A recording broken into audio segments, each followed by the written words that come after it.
Welcome to Mums at the Table today. My name is Mary Ellen and I'm so excited to be engaging in some very interesting discussion with you. But what would discussion be without some opinionated ladies to discuss it with? That's I us. went there. Please welcome Shona, Rachel and Julie. Thanks for joining me. Yeah. Later on, we'll also have Melissa Browne joining us in the studio. She's an illustrious and inspiring author, accountant and entrepreneur who's going to be giving us some tips about our finances, so make sure you stick around for that. We'll also be considering whether kids' behaviour improves when they're away from their parents, the challenge of choosing kids' hobbies, and we'll be whipping up some delicious peanut butter smoothie. All that and more up next. But for now, what would you do if your daughter told you she wanted to become a mechanic or a professional football player? Or what if your son told you he wanted to take ballet lessons? Would you fiercely defend them, or would you kindly encourage them to take up a different hobby? Well, Charlotte Selma was faced with this decision when her 4-year-old son Casper decided he wanted to do ballet lessons. And as she writes on Huffington Post UK, both her and her son have been faced with the string of negative attitudes as a result.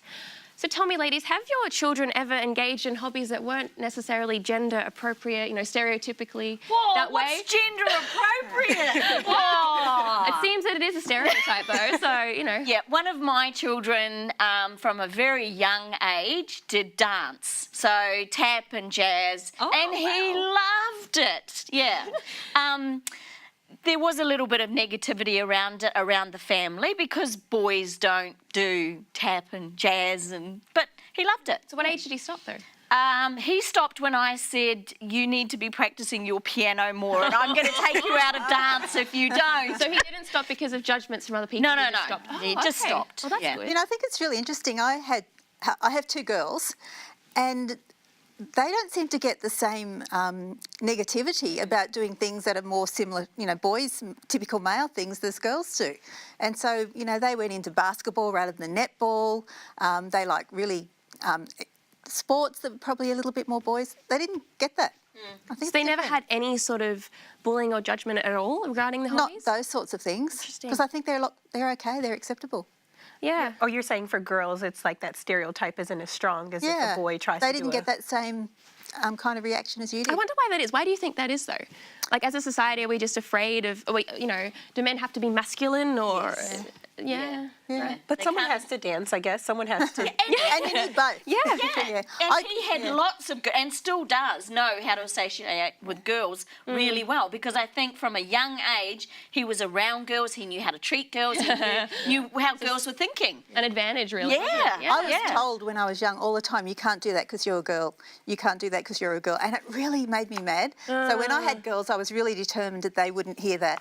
Right. So my question is, though, it's really good that none of your kids have ever been faced with this sort of criticism or bullying as a result of something they've chosen. But for kids that do face that, or for people that face that in general, how do we navigate that as Christians? Like, how do we not pass those stereotypes onto them? Because it's so easy to do. So easy to do. I guess we have to understand where the stereotype comes from. Like, why do we have that stereotype? Like, carry it all the way out to its completion and kind of analyze that. Like, we need to start thinking about why we have those stereotypes, you know? And allow the child to be proud of what they do. I think it's to give them a good sense of self and who they are, and confidence in their ability to make good decisions for themselves. And then, you know, hopefully they won't take on those burdens. I guess it's all about empowerment in a way, isn't it? Yeah. Well, I guess it's one thing to support your child's long-term passion for an interest that defies the norm, but what if your child's interests are forever changing or they don't show a passion for anything? Parents often find themselves nagging their disinterested children to practice their piano or go to Sunday soccer. But should we be forcing our children to have a hobby? What do you think? No. Yes. No. You just said you made your child do the piano. That was my husband's choice. And he's First time she's been quiet. that was my husband, and he's still a lot like that. Yeah. He still will even now say, oh, you know, we spent all this money on clarinets and saxophones and pianos and that. And I'm like, Gary, if they've lost interest, what's the point? Yeah. So do you think there's been any long-term benefits of them having those hobbies, though? No. No? What about you, Julie? Yeah, I do. Yeah? Because I was talking to my daughter last night about this, and I said, did I make you do piano when you didn't want to? And both my daughters wanted to learn the piano, but I remember my second daughter coming home after 3 lessons going, I don't want to do this anymore. Oh, yeah. 3 lessons, and she really wanted to do it. And I went, no, you're going to keep going. And she eventually did HSC music, and, you know, it became a really important part of her life. So I'm big on, you know, And so making now push she's things. this great big pop star who's earning thousands Yes. of dollars. But that's not the point of music lessons or the point of any hobby. I think Yeah, there are so exactly. many other lessons in there. And I think any of the great stars that you see in anything, their parents would have started them out, made a decision early, and made them stick with it. Like any sports, you know, any athlete, their parents would have had to make a decision. You're going to play basketball, you're going to swim in order to get to that point of being a professional. Absolutely. So with your son Jackson, how old is he now? He's 2. So he's 2. When will you be, or like, will you be enrolling him in sort of some compulsory hobbies or something? He's already in stuff. Is he? Yeah. What is he in? Tell us. He's in swimming and he's in music lessons. Wow, at 2? Yeah. Wow, okay. And he's also doing like a Spanish play group. But I think in my household, my mom was like, your job is to be a kid and to do the activities that I give you to do. And my job is to be a parent and provide a house for you. So I think I'll probably have a very similar mindset, you know? Okay. I wanted my kids to do something sporty and something musical. And that's basically what I wanted. After that, just let them make their own decisions. Yeah. So you're quite happy having the argument about piano lessons and practice and, you know, clean your soccer boots and Yeah. you're quite, oh no, it's too much hard work. I think it teaches them so many other lessons. Like I don't play a lot now, but my mom made us play. And I think it's just the idea of not quitting. Like you have to keep doing it until you reach that That's a point of really completion. interesting point, because I was reading a book, it's called Grit by Angela Duckworth, and she says that one of the best indicators for long-term success in children is kind of forcing them to have a hobby, like encouraging them to keep going at it even if they don't want to. Yeah, I wanted So- them to learn perseverance. We call it resilience today, probably. But I All thought these that was other ways of important. teaching that, babe. And you would have been good at it. At what age, though, should you let your kid choose for themselves? Like, at what age do you stop having that fight with them and say, you know, keep doing your piano? I think it varies. One daughter, I said you can finish when you're in when you finish primary school. The other one wanted to go the whole way. I think, you know, if they want to start an activity, you have to have that discussion with them. Okay, you start, but we're going to stick with it for this long, and then maybe after that we'll relook at it. Yeah, good perspective. Well, on a different note, joining us now is Gia and Olive in the kitchen, and they're making a peanut butter smoothie. Yum. We are back with an awesome smoothie recipe. Your kids are gonna love this recipe. It is delicious. It's got natural peanut butter. It's got frozen bananas, so you're not using cream or ice cream to make it, you know, like a milkshake or a smoothie, and it does taste like a milkshake. It'll make quite a lot. While you're blending, if it gets too thick, just add some more milk. So here we go. We've got peanut butter. It's a whole natural peanut butter, and I use crunchy. It's really good to use the crunchy because sometimes you get a bit of crunchiness in the smoothie. So that's half a cup, and I'm using 1 cup of coconut milk. The coconut milk I'm using is the coconut milk not in a can, but the coconut milk you get in the non-dairy section where the soy milks are and all that. You get coconut milk there. And I'm using 2 cups of just soy milk or almond milk, whatever milk you like. And I'm going to put 3 frozen bananas in this one. You can add more bananas, you can add more milk, just up the recipe a little bit if you want to make it for more people. Now, frozen bananas, up till recently, they didn't have them in the freezer section, but now the supermarkets are actually carrying them in the freezer section. And sometimes they're special, so always look out for them because I got these at half price and they've always got really good specials on the frozen fruit. If you've got bananas on hand and they're about to go brown and you're going to chuck them out, freeze them. So chop them up in a bag and freeze them. Oh, I nearly forgot. We've got 1 tablespoon of coconut nectar, or you can use maple syrup, whichever one. You don't have to put sweetener in it. I just like a little bit of sweetness because I add a bit of salt. So I add a little bit of Himalayan salt, like half a teaspoon. I add a little bit of sweetness because it really does make this smoothie so good. Okay, let's try. Let's see how far we'll go with this one.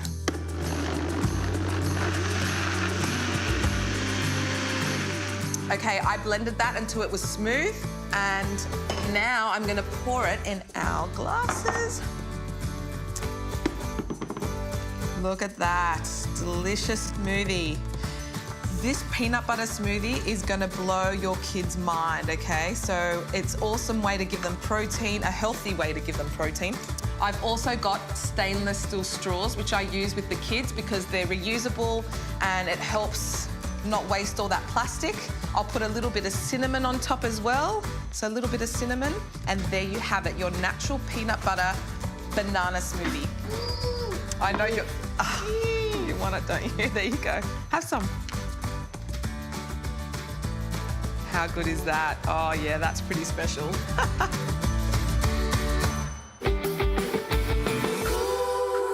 Well, if you'd like to learn some more healthy recipes for your family, we have an awesome little cookbook to give away. It's called Health and Happiness, and it's absolutely free. To claim it, simply email us at hello@mumsathetable.com or give us a call. The numbers are right there on your screen. On essentialkids.com, Catherine Stahl asks a question that's on many parents' lips. That is, why are my kids only ever on their best behaviour when I'm not there? She describes her usual struggle of putting them to bed, dragging them out of bed, dealing with tantrums, dealing with the constant mess they make. But when she went away for the week and left her kids with the grandparents, they were perfect angels, never complaining and always cooperative. Ladies, when I read this, I was fully contemplating. I'm like, maybe I'll just become the cool auntie and just always, be around my sister's kids. Yeah. Is it a real thing? Oh, yeah. Oh, yeah. Really? Oh, yeah. Oh, I'm afraid so. Maybe it's a good thing. I'm not quite sure. I think it's good. It means you've invested in your kid. You've taught them to, behave when you're not there. Yeah. I remember thinking, if they're going to be good somewhere, at least it's out there. Just let me say this. The reason I believe the reason my kids are naughty around me and still up to this day is because I've created a safe space for them. So they can be themselves around us. They can let us know how they exactly feel around us, which, we've always taught them to use your manners and be kind and be nice around other people, but we've given them a safe space with us. So what sort of people are they, when they're around them, do they behave better? Is it like the grandparents? Everybody. Is it... I remember my daughter coming home from school and just getting a little bit sassy in the way she was starting to talk to her parents. Oh. And I said to her, would you speak to your teachers like this? And she went, no. Lesson learned, right? Yeah, so I don't know if it made any difference to her behaviour, but at least it made her think about what she was doing and how she was behaving. I think this sort of a concept sort of is even broader than this, because I look at my own life and I'm an adult and I treat my parents worse than I would a stranger a lot of the time. I treat my best friend worse than I would a stranger. What is it? Why do we do that? I don't know. Why do we, Mary Alice? I'm not a philosopher. I know. I was like, really? You do that? Yeah, I don't know. I think it goes back to what Shona said. We feel safe. We think they will love us anyway. So we can get, when we're feeling tired and we're a bit grumpy, we probably, that part of our brain that makes us hold back on saying some of the things we shouldn't. It's unconditional love, isn't it? We feel that. safe. Yeah. And we can let go a little bit more. You know that saying, like, familiarity breeds contempt? Oh, yeah. Yeah, so I think it's kind of that, especially with our spouses. Like, I notice sometimes, we might be having a conversation, someone walks up to us, and all of a sudden you like, oh, hi.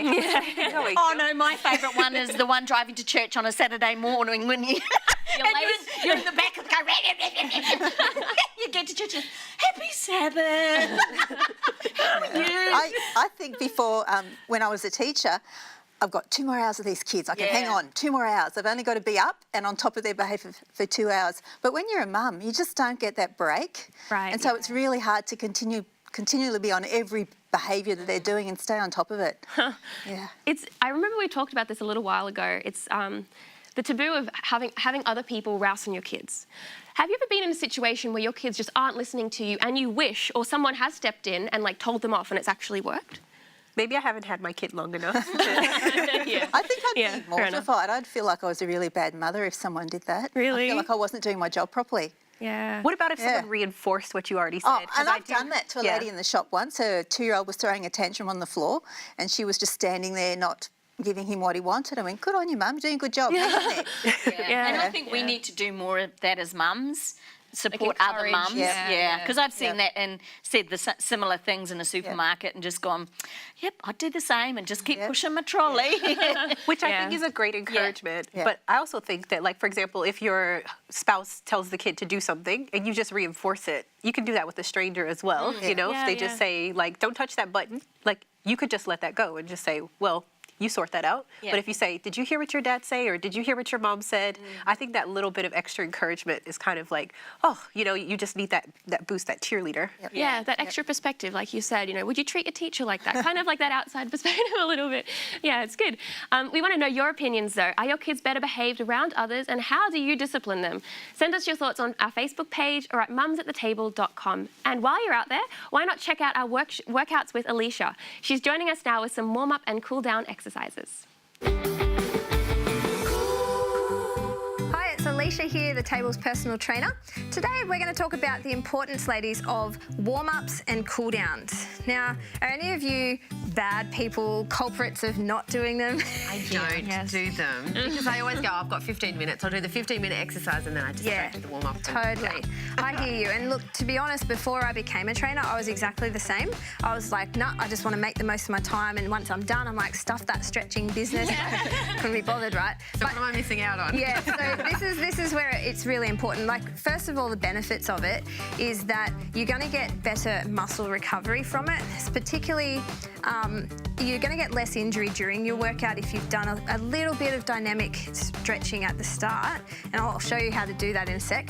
And then the stretching at the end in the cool down is to help like loosen and lengthen those muscles again so that they don't get as tight and they take quicker to recover between then and your next workout. So we won't be as sore? Exactly, you won't be as sore. I do the warm-up and cool-downs, but I don't know how long I should do them for. Great question. Okay, so what you want to think about is this really easy rule, 10%. So if you have a 15-minute workout, your warm-up should be a minute and a half, your cool-down should be a minute and a half. That's a good rule. Yeah. I've never heard it before. So it's not that hard, and that way you kind of don't feel like it's cutting into your time as much when you just know it's about 10%. So let me just show you how to do a warm-up.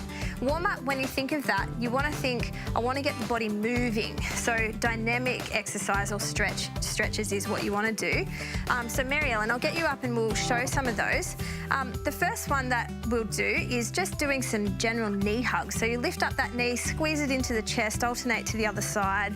That's it. And what we're doing here is just warming up through sort of our hip flexor area, our glutes, even our core a little bit, right? I haven't felt these muscles in a while. Yeah, there you go. That's the way. Another one we can just do is just our general arm swing. So just opening up through our chest, through our shoulders. And you notice that these are all moving exercises. You know how when you think of stretching, you normally just think of like holding them, right? They're for the end. That's for cool down. That's good to know. Because we want to get blood flow at the start of a workout, and then once the muscles are warm, then we can stretch them out. Okay. Okay. One more. You're wrong.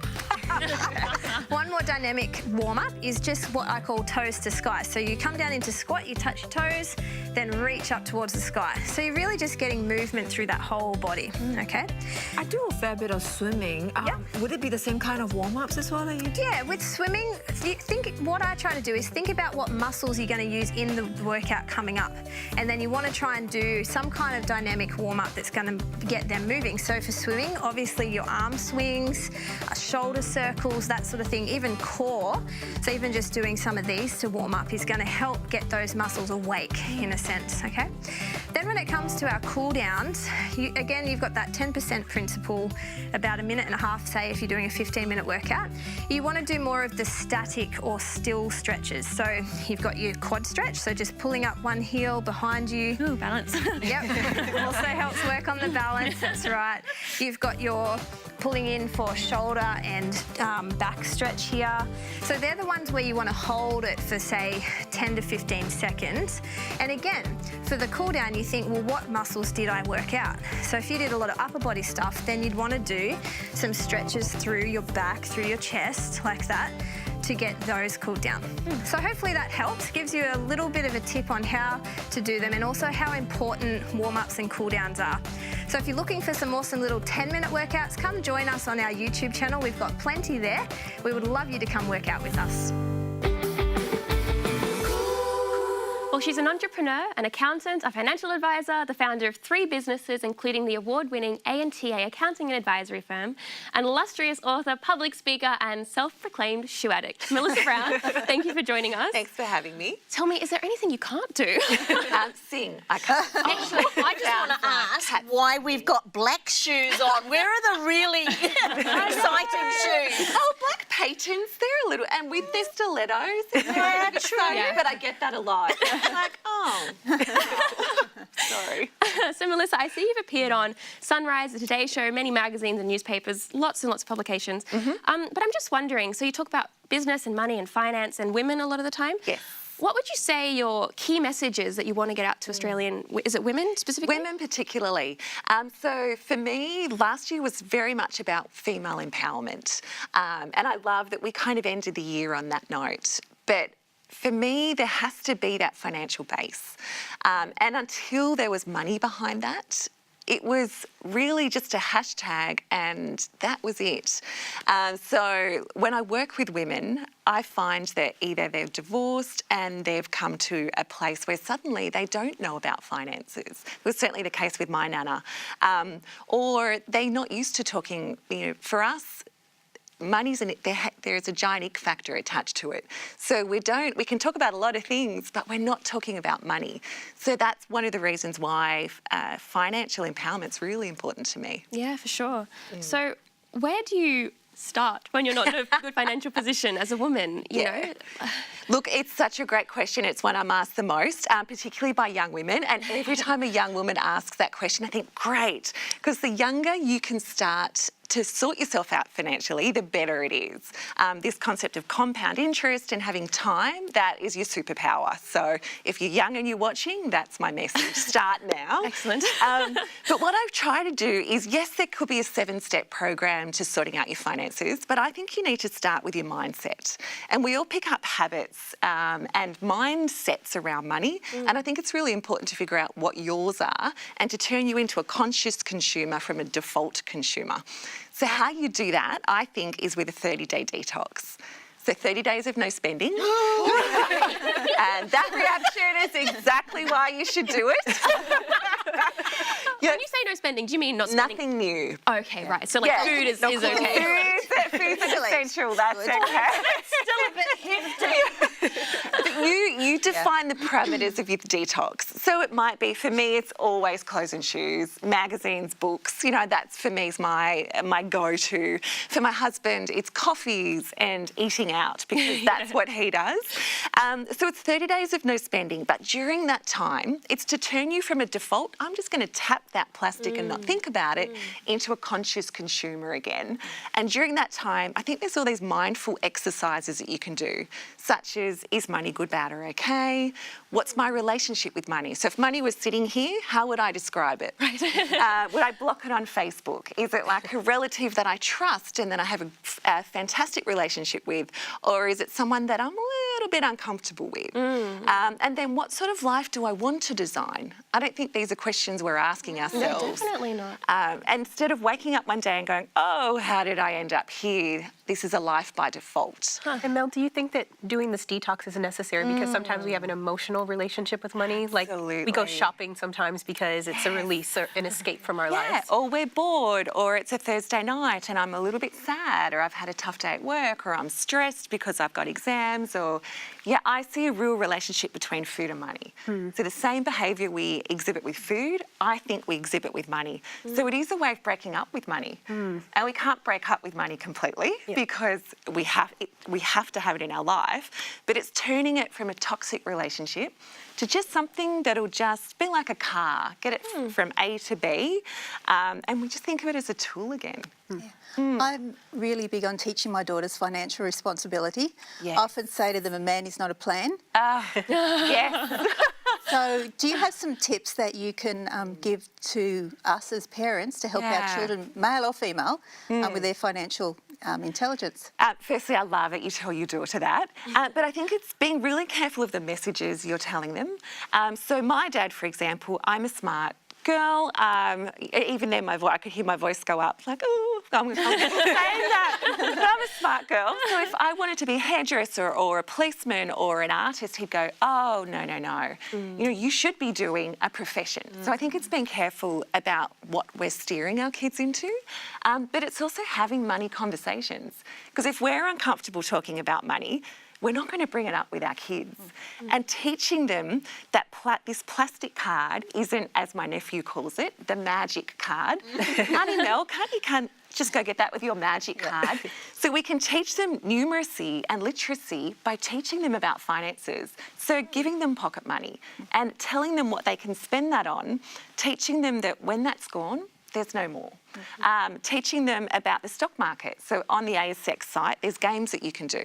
I've seen them, you can teach yourself investing. Really cool. So getting your kids to do that. And then there's like faux investing they can do so that it becomes a game and they can appreciate, oh, I could lose money and I can gain money. And then having a conversation around what that looks like.